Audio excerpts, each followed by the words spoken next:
Encore is coming to you from the Montreal International Jazz Festival. We're here to discover what the Guinness Book of Records calls the jazz world's biggest street party. Since it began in 1980, with a concert from Ray Charles, many of the world's greats have performed here. This year it's celebrating its 35th anniversary, as Thomas Ledwell reports. At just 14, Daniel Clark Bouchard is already a piano prodigy. He dreams of being the first to play on the moon.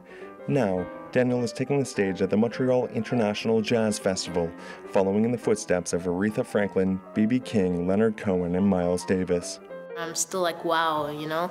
I mean, it's just a great thing to be able to be playing with such, in the same set and in the same program as Aretha Franklin and all the big international stars, jazz stars. So to be able to say that, it's just beautiful and it's a great feeling. Jazz legend Oliver Jones is Daniel's mentor. Here at the festival, the two pianists are celebrating his 80th anniversary on stage. I received the very, very first lifetime pass to the festival. With his honorary accreditation, Oliver Jones has been to almost every festival over the past 35 years. It's a wonderful opportunity. There's so many great artists that have played here, but it's also I think we're the only festival that has so many free concerts outside for everyone. And so good, too. And so good. The Montreal International Jazz Festival is an 11-day marathon featuring 3,000 artists from 30 different countries. 1,000 concerts on stages inside and out on the streets. Many are free for the 2 million festival goers. And Montreal has this great natural resource of a great number of halls concentrated in the same neighborhood. So for this festival, we're using 13 different halls this year, and we have 10 outdoor stages in the same neighborhood. So you add the indoor program and the outdoor program, that's all for free. Indoor is all ticketed events. And then you have what we call a nice big festival. And it's at this nice big festival that many a star has been born.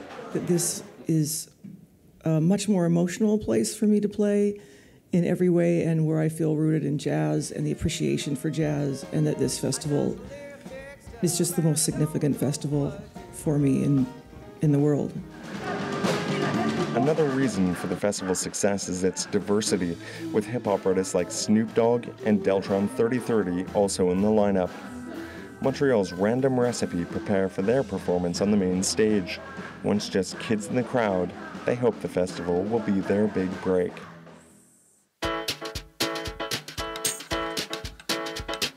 In its first year, back in 1980, the Montreal International Jazz Festival hosted a total of 8 concerts.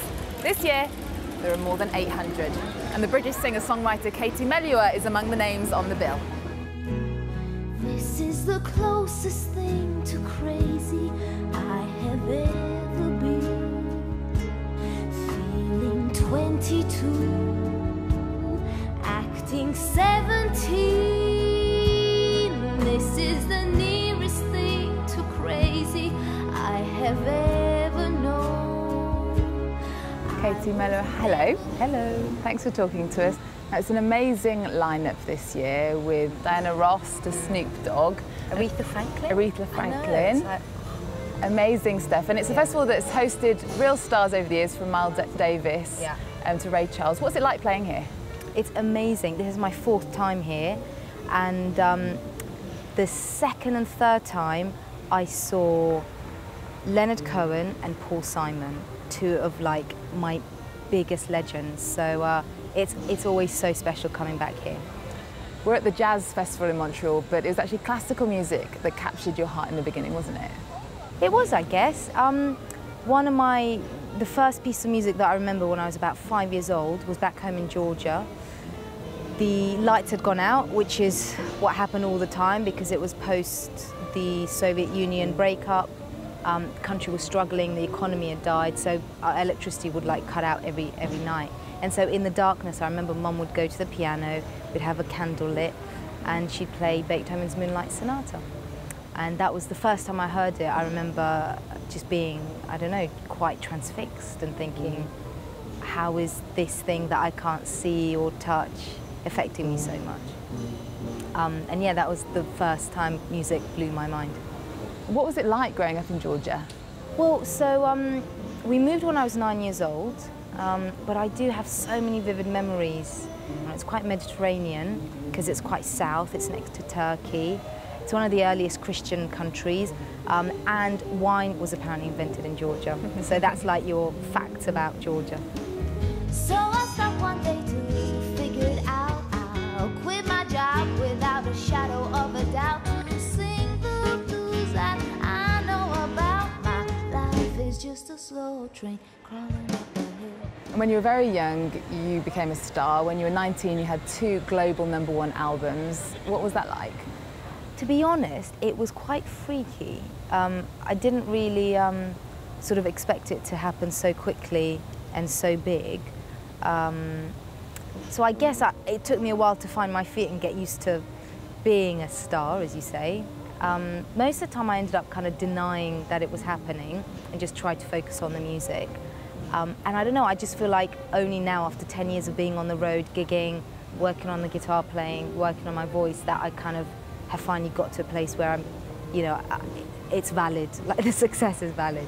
And the Montreal Jazz Festival is in the Guinness Book of Records for being the biggest jazz festival in the world. You have your own Guinness World Record, though, for playing the deepest underwater concert. Yeah, but I think someone like went deeper, although mine is, as you say, the deepest underwater gig, but the deepest gig was in a mine.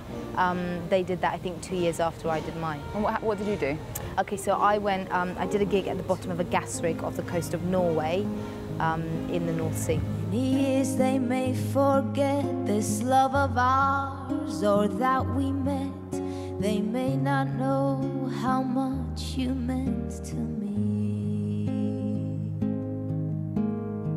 And you're married to a superbike champion as well. Are you an adrenaline junkie, would you say? Yeah, although he puts my kind of adrenaline junkie vibes to complete shame. I mean, he used to ride 250 miles an hour around a circuit on a motorbike. So yeah, I'm kind of like peanuts compared to what James does. Montreal is known for bikes. Your most famous song is about bikes, 9 Million Bicycles. Are you a cyclist? Yeah, I like cycling. Although, you know what, last time I went cycling, I rented a bike in Germany, and I ended up falling. Like, it was so pathetic, and I fell in front of like these kids, and it was so embarrassing. They all came and helped me, and I had like a bleeding knee. And how pathetic is that? The girl that sang about 9 Million Bicycles falls off a bicycle. People actually sent you bikes, didn't they, after that? They did, actually. Yeah, I had so many bikes, and I kind of gave them all away to relatives and friends because there was too many to keep in the shed. There are 9 million bicycles in Beijing. That's a fact. It's a thing we can't deny. Like the fact that I will love you till I die. You're coming up to your 30th birthday. How do you feel? Good, yeah, not too bad. Yeah, it's kind of, I think maybe on the day I might be a bit like, wow, I'm 30, but it's all right. And are you the kind of person who like plans ahead? You know, people have 5-year, 10-year plans. What do you expect for your 30s? I'm definitely not one of those people that plans ahead. Never have been. I just kind of go where the wind takes me, you know? Katie, thank you very much. Thank you so much. Lovely, Nice thank to you. chat with Nice you. to chat with you. No one is to blame. As natural as the rain that falls, here comes the flood again.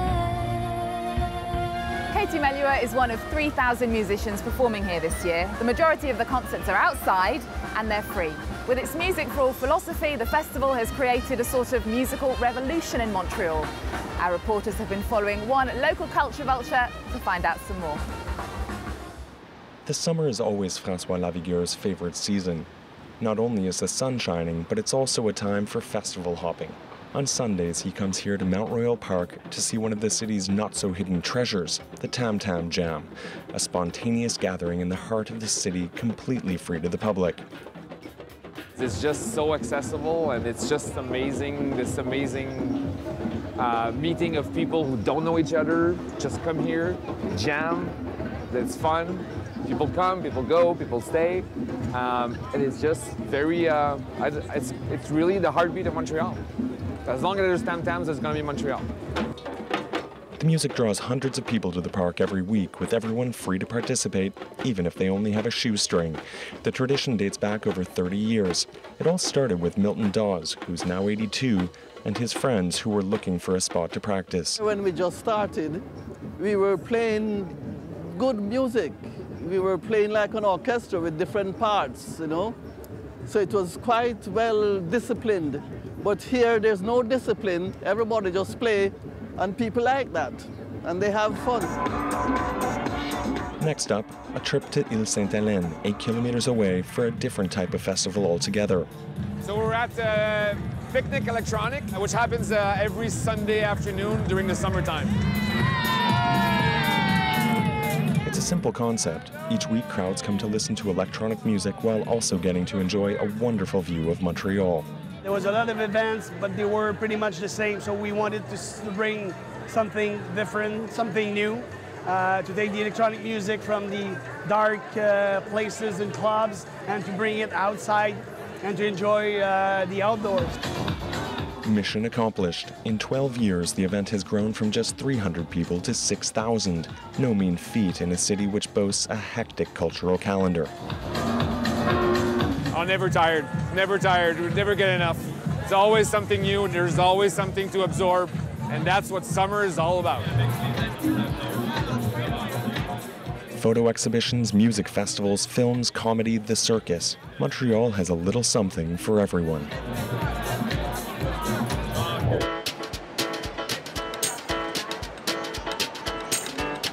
And that's all we have time for from the musical city of Montreal. Thanks for joining us. See you next time. Be on your side forevermore.